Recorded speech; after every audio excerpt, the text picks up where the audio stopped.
হযরত ওমর ফারুক তরোয়াল বার করে ফেললেন, ঘোড়ার পিঠে উঠে বললেন, উঠে রওনা দিতে লাগলো। খবরদার মনে রাখবেন, এই আলোচনা করছি তো ঠিকই, কিন্তু আমার রাসূলুল্লাহ বলেছেন আমার সাহাবাদের পিছনের আলোচনা তোমরা করবে না।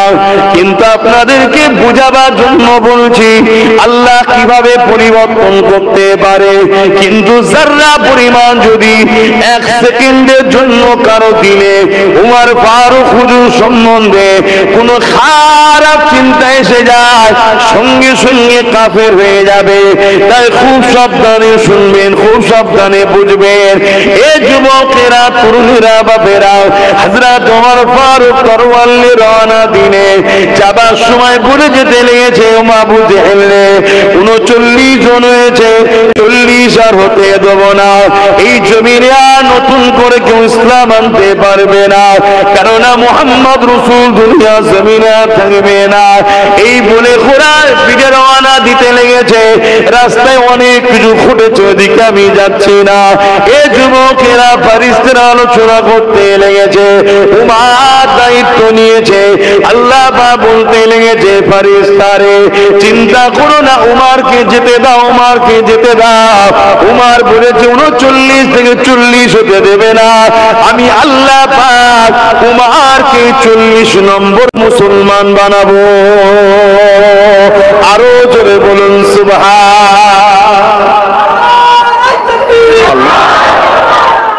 আল্লাহ ইয়া রাসূলুল্লাহ, ইয়া রাসূলুল্লাহ। তাহলে আজকে যে মেটাতে চাইছে সেই উমর ফারুক হুজুরকে আল্লাহ নবী আলাইহিস সালামদের পরে আসমানের নিচে জমিনের উপরে আল্লাহর সৃষ্টির মধ্যে দ্বিতীয় সুপার সম্মানীয় ব্যক্তি বানিয়ে দিল। জোরে বলুন সুবহানাল্লাহ। আল্লাহ তার দ্বীনের জন্য তিনি যথেষ্ট, ঠিক না? আর একজনের কথা বলি শোনেন, আবু জেহেল। আবু জেহেল ছিল গ্রেট বিয়াদব, ইসলামের সবথেকে বড় দুশমন। একদিন আমার নবী আসছে একদিক দিয়ে, আর ওই রাস্তার উল্টো দিক দিয়ে আবু জেহেলের ছেলে যাচ্ছে, ইকরামা রাদিয়াল্লাহু তাআলা যাচ্ছে। আমার রাসূলকে দেখে বুকে জড়িয়ে ধরে ফেলেছে ইকরামা। এই খবর আবু জেহেলের কাছে এলো, হে আবু জেহেল, আপনি আইন করেছেন মুহাম্মদ রাসূলের কাছে যে যাবে তাকে কতল করে দেওয়া হবে। আল্লাহ নবীর কাছে গেলে তাকে কতল করে দিবার আইন আবু জেহেল করেছিল।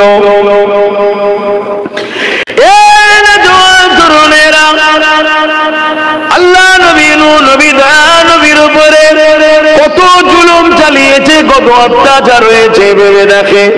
ওই সময় আবু জেহেলকে তার দলের একটা লোক বলতে লাগলো, এ আবু জেহেল, আপনি আমাদের সর্দার, আপনি আমাদের নেতা, আপনি আইন করেছেন মুহাম্মদ রাসূলের কাছে যে যাবে তাকে কতল করে দেওয়া হবে।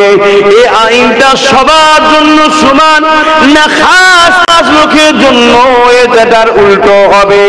আবু জেহেল বলতে লাগলো, না, আইন সবার জন্য সমান।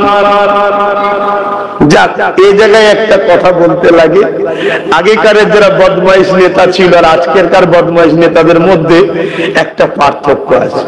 আগেকারের বদমাইশ নেতারা যাই হোক নাই হোক, আইন যেটা করতো নিজের ছেলের জন্য সেম বিচার করত। আর আজকাল বদমাইশ নেতা যারা, এরা আইন সমান করে না। গরিবের জন্য আইন এক, আর বড় লোকের জন্য বা নিজের দলের লোকের জন্য আইন আলাদা। ঠিক বলছি না ভুল বলছি? বল। এই দেখুন না, আনিস খানকে মেরে দিল, কোনো বিচার হলো না। আর ব্যারাকপুরে একজনকে এনকাউন্টার করলো, গুলি মারলো, মরলো কি জানি না, 24 ঘন্টার মধ্যে আসামিকে ধরে ফেললো। কেন? নিজের দলের লোক। দেখুন না, তিলোত্তমা বোনের এখনো কোনো বিচার হলো না।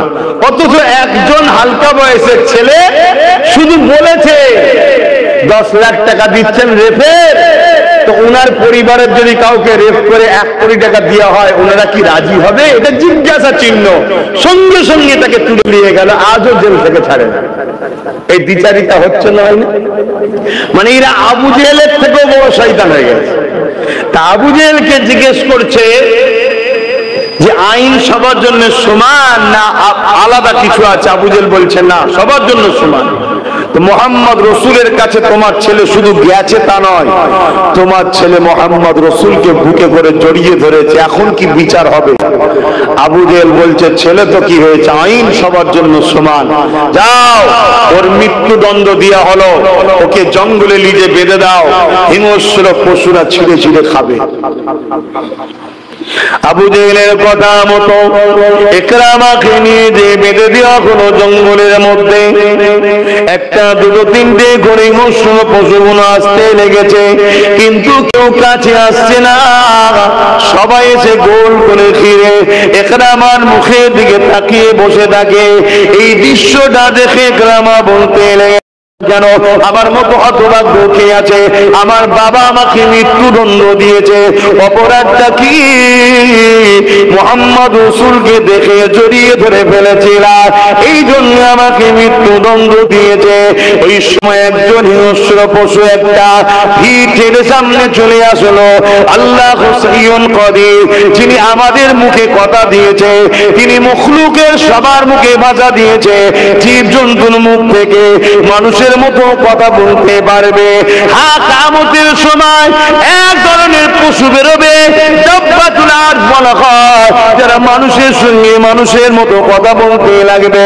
এটা আল্লাহ পাকের ক্ষমতা, ওই হিংস্র পশু মানুষের মতো কথা বলতে লেগেছে।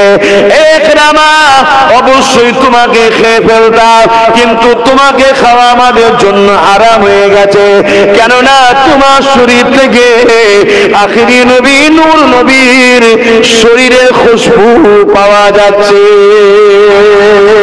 আরো জোরে বলুন সুবহান। আজকে বুঝতে হবে, নবীর খুশবু ইকরামার গা থেকে বেরোচ্ছে। ইকরামা কিন্তু তখন ঈমান আনে না, এক আল্লাহ মানে না, আবু জেহেলেরই সাথে আছে। ওই লাত উজ্জা টুজ্জা এইসব মাননেওয়ালাই তখন ছিল, শুনছেন তো? তার শরীরে মোহাম্মদ রসুলকে জড়িয়ে ধরেছে, খুশবুর জন্য খাওয়া যদি হারাম হয়ে যেতে পারে, তাহলে আমাদের দিলে যদি রসুল থাকে, দুনিয়ার কোন জালিমের জন্য আমাদের জুলুম করতে পারবে না, এবং জাহান্নামও আমাদের জন্য আল্লাহ হারাম করে দেবে। জোরে বলুন সুবহানাল্লাহ। কিন্তু রসুল দিলে আছে কই? আমরা তো সবাই বলি রসুল মানি, আমি ওই মানার কথা বলছি না, ওই মানার কথা বলছি না। কোন মানা? রাসূল যেটা বলেছে, লা ইউমিনু আহাদুকুম হাত্তা আকুনা হাব্বা ইলাইহি মিন ওয়ালিদিহি ওয়া ওয়ালাদিহি ওয়ান নাস আজমাইন। সবকিছুর থেকে, বাপ মার থেকে, স্ত্রীর থেকে, সন্তানের থেকে, এমনকি নিজের জানের থেকে বেশি রাসূলকে ভালোবাসবে যে, সেই তো ঈমানদার। জোরে বলুন সুবহানাল্লাহ। আমরা সামান্য দুনিয়ার স্বার্থে রসুল আমাদের দিলে আছে কই? আজ কেন্দ্রে যে সরকার বসে আছে, আমরা সবাই জানি সে ইসলামের দুশ্মন, মুসলমানের দুশ্মন এবং দেশেরও দুশ্মন। এটা আমরা জানি না? জানি না? এটা হ্যাঁ কি না বলেন? কিন্তু আমার রাজ্যে যিনি বসে আছে, ইনি যে মাদ্রাসার শিক্ষকগুলো বন্ধ করে মাদ্রাসাগুলো শেষ করছে, এটা আমরা জানি না? জানি না? কথা বলে। কিন্তু এর পিছনে হাজার হাজার উলামারা দালালি করছে না, করে না? তাহলে ঈমান আছে কোথায় বলুন? ঈমান আছে কোথায়? দাড়ি আল্লাহ করে অনেক আছে, নামাজ তো আল্লাহ করে অনেক, টুপি অনেক, মসজিদ অনেক, মাদ্রাসা অনেক, সবই আছে। আমি ঈমানের কথা বলছি, ঈমান সিনার পাওয়ারের কথা বলছি। আপনি দাড়ি দেখাচ্ছেন, আব্দুল্লাহ ইবনে উবাই নাম শুনেছেন? আপনি নামাজ দেখাচ্ছেন, আব্দুল্লাহ ইবনে উবাই নাম শুনেছেন, যে নবীকে ইক্তেদা করে নামাজ পড়তো। আপনি হজ দেখাচ্ছেন, আব্দুল্লাহ ইবনে উবাই নবীর সঙ্গে হজ করেছে। আপনি জিহাদ দেখাচ্ছেন, আব্দুল্লাহ ইবনে উবাই নবীর সঙ্গে জিহাদে গেছে। আপনি কোরআন পড়ার কথা বলছেন, আব্দুল্লাহ ইবনে উবাই নবীর থেকে কোরআন পড়া শিখেছে। আপনি এলেমের কথা বলছেন, আব্দুল্লাহ ইবনে উবাই নবীর থেকে এলেম নিয়েছে। কিন্তু কোরআন ঘোষিত সে জাহান্নামী। কিছু বুঝছেন আমার কথা? একটু বিস্তারিত বলি, তবে বুঝতে পারবেন। আর অসুবিধা হচ্ছে না তো? পিছনের ভাইদের অসুবিধা হচ্ছে, একটু হাত তুলে বলবেন। অসুবিধা হচ্ছে না তো? কেন আমার ওয়াজ ভাই সবাই নিতে পারেন, অনেকের অসুবিধা হয়। এইসব কথা বলার কি দরকার? প্লেন কথা বলে গেলে হয় না। এ তো আবু জেহেল মার্কা কথা। আবু জেহেল তো বলেছিল মোহাম্মদ রসুল ফিতনা লাগাচ্ছি, সব কথা বলা কি দরকার? এক বছর আমরা তোমার খোদাকে মানবো, এক বছর তোমরা আমার খোদাকে মানবে। কথা বুঝছেন না, বোঝেন না? যেমন আমাদের সমাজে চলছে ধর্ম যার যার উৎসব সবার। কথা বুঝছেন না, বোঝেন না? কোন পীর পীরজাদা মুলি সাহেব ইমাম সাহেবের মুখের বিরুদ্ধে শুনেছেন? এটা হ্যাঁ কি না বলুন? এত বড় একটা প্রকাশ্য শিরকের মেসেজ মুসলিম এলাকাতে বড় বড় ব্যানার দিয়ে প্রচার করা হচ্ছে, মুসলিম এলাকাতে প্রচার করা হচ্ছে, শহরে অলিতে গলিতে পাড়ায় গ্রামে গঞ্জে এত বড় একটা শিরকের প্রজেক্ট তৈরি করা হচ্ছে। কি ধর্ম যার যার উৎসব সবার, এটা হলো শিরকের আতুরঘর। এর বিরুদ্ধে প্রচার করে মোল্লা মলি সাহেবরা। আল্লাহর ওলিদের মাজারে গেলে অনেক মোল্লারা বিরোধী করে, কবর পূজারি মানব পূজারি বলে না, বলে না? সেসব হারাম করবো না, এখন নতুন করে সবার চিল্লাচ্ছে বাঁচতে হবে বাঁচতে হবে। শুনছেন তো নাকি? হ্যাঁ, আমি বাবা আমার জায়গায় খুব পড়া, আমি কাউকে চিনি না, আল্লাহ ও রাসূল আমার জন্য যথেষ্ট, ব্যাস কথা শেষ। হ্যাঁ, যদি ভুল বলি, ইসলাম বিরোধী বলি, একটা ছোট্ট বাচ্চাও যদি উঠে দাঁড়িয়ে বলে আপনি ইসলাম বিরুদ্ধে বলছেন, যদি সত্যি বিরোধী হয় তাকেও আমি উস্তাদের সম্মান দেব, তাকেও আমি উস্তাদ বলে মানবো। ছোট বাচ্চাতে কি হচ্ছে? আর যদি ভুল না হয়, তুমি আমার বাপও হও আর মামু হও চাচা হও জেলার সাহেবী হও, আমি কাউকে চিনি না। কথা কি বুঝতে পারছেন তো নাকি? হ্যাঁ, মজবুত হতে হবে বাপ। নীতিতে যদি মজবুত না হও শেষ হয়ে যাবে। যে স্কুলের ইউনিফর্ম, যে স্কুলের কি বলে নিয়ম কানুন গুলো দুর্বল, ওই স্কুল চলে না। যে স্কুলের রেজুলেশন যত শক্ত, নিয়ম যত শক্ত, নিয়ম যত কড়া, ওই স্কুল দেখবে সমাজের নাম কামায়। আজকে সব দুগলা মার্কা মুসলমান, আমরা সব জায়গায় তাল মিলাই, সব ঠিক আছে, সব ঠিক আছে, সব ঠিক আছে। আমার নবী বলছে একটা ঠিক, আমরা বলছি সব ঠিক। তাহলে নবী ভুল বলেছে? বলেন বলুন, যদি বলেন না তাহলে সব ঠিকের বিরোধী কথা হচ্ছে না কেন? সব ঠিক তো বলছে যখন তার বিরুদ্ধে বলা হচ্ছে না কেন? নবী বলছে একটা ঠিক, সব ঠিক নয়। মানুষ দেখতে সবাই, নবী বলছে আশরাফুল মখলুকাত মানুষ, কোরআন বলছে এই মানুষই আবার চতুষ্পদ জন্তু শুকরের থেকেও খারাপ।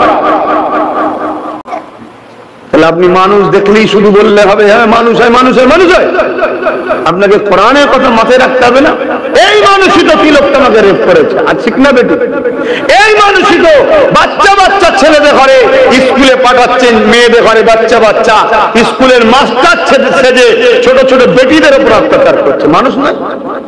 এই বাচ্চারাই, এই মানুষই তো 3 মাস বছরে একটা বাচ্চাকে 300-র উপরে গুলি করেছে প্যালেস্টাইনে, এই মানুষই তো। ওই বাচ্চাটা কার বাচ্চা? ওই যে কোণে মোবাইলে হাত তুলে বসেছে, ওই বাচ্চাটা কার? এই যে এখানে ওই বাচ্চাটা কার? কার বাচ্চাটা বলুন? এভাবে ছেলেগুলোকে ধ্বংস করেননি। আপনাদের মোবাইল আপনাদের বাচ্চাগুলোকে তিলে তিলে মারবে। আপনাদের মোবাইল আপনাদের বাচ্চাগুলোকে দোদকে দোদকে মারছে, আপনি বুঝতে পারছেন না। আর যদি বাচ্চা পছন্দ না হয় দোদকে দোদকে না মেরে গলা টিপে মেরে দেন না, কাজ মিটে যাবে। দোদকে দোদকে মারছেন কেন? হ্যাঁ, আমি প্রায় জায়গায় বলি বাচ্চাদের হাতে মোবাইল দিও না। যেদিন ও নিজের পায়ে দাঁড়াবে, ইনকাম করতে শিখবে, তুই বাবা তোর কিনে নিবি, বল তোকে কি লাগবে সব দেবো, কিন্তু পড়াশোনার টাইম তো রাখো, তোর হাতে মোবাইল থাকবে কেন? ভালো খাবি খা, ভালো জামা পরি পর, ভালো থাকবি থাক, সব দাও, কেন দেবেন? আল্লাহ দিয়েছে দাও, তা বলে মোবাইল দিতে হবে? আমার অজ অসুবিধা হচ্ছে তো নাকি? রাগ হচ্ছে না মনে মনে? হুজুরের বেটা কিছু বলতে পারছি না, যখন বলতেই পারেন না, সোজা রাস্তা তো আনবেন না, আসবেন না, মিটিয়ে। আর যদি বলেন যে না আপনি ঠিক বলছেন, পরিবর্তন হন, পরিবর্তন হন। এই মোবাইল এমন রেডিয়েশন আছে, বাচ্চাদের ব্রেনের রসগুলো শুকোচ্ছে। আপনার বাচ্চা অন্য বাচ্চাদের কম্পিটিশনে ভালো রেজাল্ট করতে পারবে না। আপনার বাচ্চা আস্তে আস্তে এই মোবাইলের রেডিয়েশনে চোখে কম দেখবে। আপনার বাচ্চা এই মোবাইল দেখছে, ওয়াচ দেখতে দেখতে বিছখানে একটা নাচ আসছে যেটা অর্ধ উলঙ্গ। আপনার বাচ্চা কালকে মায়ের সঙ্গে এই ফটোকে মিলাবে। আমি এর চেয়ে বেশি ডিপি আর ঢুকতে পারছি না। কোথায় নিয়ে যাচ্ছি আমরা বাচ্চাগুলোকে? আর যারা আমাদেরকে মিটাতে চাইছে, খেয়াল করে দেখো, তারা তাদের বাচ্চাদের ঘরে কে অক্সফোর্ডে পাঠিয়েছে, কে ক্যাম্ব্রিজে পাঠিয়েছে, পৃথিবীর বড় ইউনিভার্সিটি থেকে পড়িয়ে সব শিক্ষিত তৈরি করছে। আইএস, আইপিএস, ডব্লিউবিসিএস, ইঞ্জিনিয়ার নিয়ে, ল নিয়ে জজ বানাচ্ছে। সব কলমের জায়গাগুলো দখল করছে। কেন? তুমি মাদ্রাসা করলে মেহনত করে কষ্ট করে 1000, একজন বসে কলম চালিয়ে বলল সব ব্যাংক অমনি সিল হয়ে গেল, কি হবে? এতদিন ধরে চিল্লে হেঁকে চাঁদা তুলে বাঁচাতে পারবে? পারবে? আমি জানি না। আমি যতটুকু জানি এটা ওয়াকাফ। আমি যতটুকু জানি এটাও ওয়াকাফ। এবার কি হবে? কেউ তো কলম চালিয়ে দিচ্ছে, যার হাতে রাজ পাওয়ার সে তো চালাচ্ছে। হুজুর এসে, মৌলানা এসে, মুফতি এসে বছরকে বছর কত জলসা, কত কি হয়েছে। কখন এ স্বপ্ন দেখেছো এটা পাহারা দিবার জন্য লাঠি দরকার? স্বপ্ন দেখেছো? এবার লাও, কি হবে? আল্লাহ যদি খাস দয়া হয়, সুপ্রিম কোর্ট যদি এটাকে বাতিল করে তো ভালো, নাই মনে রেখে দিও। তুমি মনে করোনি আমার গ্রামের মধ্যে আমরা অনেক মোল্লা আছি, ওই মুর্শিদাবাদের লোক হারে হারে বুঝে গেছে কদিন আগে। নেটকে বন্ধ করে আধা সামরিকের নামে চপ্পলওয়ালা গুন্ডা ঢুকিয়ে দিয়েছে, পেটিয়ে লাল করে দিচ্ছে। কত মেরে সাফ করে দিচ্ছে, কোনো খবর আছে? খবর কোথা পাবে? হ্যাঁ, পুরুষ মানুষ তো ছুটে পালাবে, তারপরে ঘরে কারা থাকে? বলো বলো, পুরুষ আর আছে এখানে? তারপরে চপ্পলওয়ালা ঢুকে যে কি করছে কেউ দেখছে? আমি আর বেশি ডিপ বলছি, বুঝতে পারছো তো নাকি? কখনো ভেবেছিলে এইগুলোকে রুকার জন্য আমাদেরও লাঠি দরকার? আব্বাস সিদ্দিকী বলাতে উপর থেকে নিজে পর্যন্ত পীর পীরজাদা মোল্লা মলি সাহেব বাদ দিয়েছে নাকি কেউ আমাকে বলতে? কি না বলেছে আমাকে, কি না করেছে? হ্যাঁ বলো না, এবার ফু দাও না, বন্ধ যাবে তো? হ্যাঁ, ফুয়ের জায়গায় ফু দিতে হয় আর ওষুধের জায়গায় ওষুধ দিতে হয়। দাওয়া দুয়া দুটো লাগে। আমি ফুয়ের বিরুদ্ধে নয়, কেন সাহাবা হুজুররাও ফু দিয়েছে, কথা বলছে বিরুদ্ধে নয়, কিন্তু ফুয়ের জায়গায় ফু দিয়েছে। আবার বদরের ময়দানে খাজুরের ডাললে আল্লাহ আকবার বলে লেগেও গেছে। আবার মদিনায় রাসূলুল্লাহ 10টা বছর রাষ্ট্রের প্রধানও হয়েছে। তাহলে সবটা দরকার আছে না? না, হ্যাঁ বাপ, আমার কথা মনে হচ্ছে কষ্ট হচ্ছে। কোথায় গেল বাড়িওয়ালা? মুরব্বিটা কই? দোয়া কর দিই নাকি? হ্যাঁ আচ্ছা, তাহলে আজান পর্যন্ত একটু বলে আর 15 মিনিট আছে, তা একটু কষ্ট করে, কি করা যাবে? এসে যখন গেছি আর হাবিব বলি এসছে। আফসোসের বিষয়, দুঃখের বিষয়, এ যুবকেরা, তরুণীরা, বাপেরা, এ আমার নবী পাকের প্রেমিকেরা, নামাজ আল্লাহ পাকের হুকুমরা পড়তে হবে, রোজা আল্লাহ পাকের হুকুম রাখতে হবে, যাকাত মালদার দিওকে দিতে হবে, মালদার দিওকে হজ করতে হবে, দাড়ি রাসূলুল্লাহ সুন্নত রাখতে হবে, টুপি রাসূলুল্লাহ সুন্নত পড়তে হবে। কিন্তু আমি জানতে চাই, নামাজ পড়লে সমাজের ফায়দা কি? রোজা রাখলে সমাজের ফায়দা কি? হজ করলে সমাজের ফায়দা কি? আমি তো নামাজ পড়লে আপনাদের মসজিদে এসে আপনাদের কি লাভ হলো? বলেন, এই তো মগরিবের নামাজ হচ্ছে, ইমাম সাহেব নামাজ পড়িয়েছে, আপনাদের কিছু ফায়দা হয়েছে? যে নামাজ পড়ছে তার ফায়দা, সমাজের ফায়দা কি বলেন? আমি রোজা রেখেছি, আমার ফায়দা, আল্লাহ আমাকে জান্নাতি খানা খাওয়াবে, এই আশাই করে কিছু। বাবু সব বলে একটা গেট আছে, ওই গেট দিয়ে ইনশাল্লাহ আল্লাহ আমায় যেতে দেবে। যারা রোজা রেখেছেন আপনাদেরও আসা যাবো ইনশাল্লাহ, ঠিক না বেটি? কিন্তু সমাজের লাভ কি হয়েছে আপনার রোজা রাখাতে, আমার রোজা রাখাতে? আমি দাড়ি রেখেছি, নবীর সুন্নত, অবশ্যই ফায়দা, কিন্তু আমার দাড়ি রাখাতে সমাজের কি লাভ হচ্ছে? আমার টুপি পরাতে সমাজের কি লাভ হচ্ছে? আমি কি বুঝাচ্ছি, বুঝছেন? এ তো ব্যক্তি জীবনের আমল। আমি নামাজ পড়বো আমার লাভ, আমি রোজা রাখবো আমার লাভ, এটা ব্যক্তি জীবন। সামাজিক জীবনের জন্য ইসলাম কি দিয়েছে? সামাজিক জীবন তো, ব্যক্তি জীবনের মানুষ তো শুধু স্বার্থপর হয়, সামাজিক জীবন কই আমাদের? আজকে যদি আমরা প্রত্যেকটা জায়গাতে লঙ্গরখানা খুলতাম, যেভাবে আমার রাসূল করেছিল, ক্ষুধার্ত মানুষ দেখো খাওয়াও, তার ধর্ম নবী দেখেনে, সে কোন ধর্মের কোন ভাষার এটা দেখেনে, গরিব দেখেছে, নবী সাহাবাদেরকে বলেছে খাওয়াও, নবীও খাইয়েছে, সাহাবারাও খাইয়েছে। জোরে বলুন সুবহানাল্লাহ। আত্মাকে একজন দুশমন নবীর দরবারে এসেছে, তাকে নবী সে প্ল্যান মাফিক নবীর ঘরে যত খাবার ছিল সব খেয়েছে। উদ্দেশ্য কি? এতে নবী শুকিয়ে থাকে। কত বড় দুশমন দেখুন, নবী শুকিয়ে থাকে, নবী পাক সারা রাত পানি খেয়ে রইলেন, আর সে সব খেলো। পরে সব খেলে যা হয়, বিছানায় সারা রাত পায়খানা করেছে, নোংরা করেছে, সকালে উঠে পালিয়ে গেছে। আরবের স্টাইল হলো অস্ত্র কাছে রাখা, ইসলামের স্টাইল নয়, খুব ভালো করে বুঝবেন। ইসলামের স্টাইল হলো সিনাই কলেমাকে রাখা। ইসলামে অস্ত্র লাগে না, ওটা আরবের স্টাইল। যুগ যুগ ধরে আরবের মানুষেরা হাতে অস্ত্র রাখে, তার সাথে অস্ত্র থাকে। যেমন পাঞ্জাবিদের ছোট ছোট থাকে, হিন্দু ভাইদের ত্রিশূল কি থাকে। আমাদের একটাই জিনিস, লা ইলাহা ইল্লাল্লাহ মুহাম্মাদুর রাসূলুল্লাহ। জোরে বলুন সুবহানাল্লাহ। তো এই সময়ে ওর ওই তরোয়ারটাকে বিছানায় গদির তলায় রেখে দিয়েছিল। ও তো ভয়ে পালিয়ে গেছে যে আমি মুহাম্মদ রাসূলকে সারা রাত শুকিয়ে রেখেছি আর এই নোংরা করেছি বিছানায়, দেখলে তো মারবে। তার মেন্টালিটিতে পালিয়ে গেছে, অস্ত্রটা নিতে ভুলে গেছে। আল্লাহ নবী ফজর বাদ দিয়ে যখন দেখছে, তাকে ডাকছে, মুসাফিরকে ওঠো নাস্তা করবে, গিয়ে দেখছে ভেতরে নিয়ে আর পুরো পায়খানা করে নোংরা করে দিয়েছে।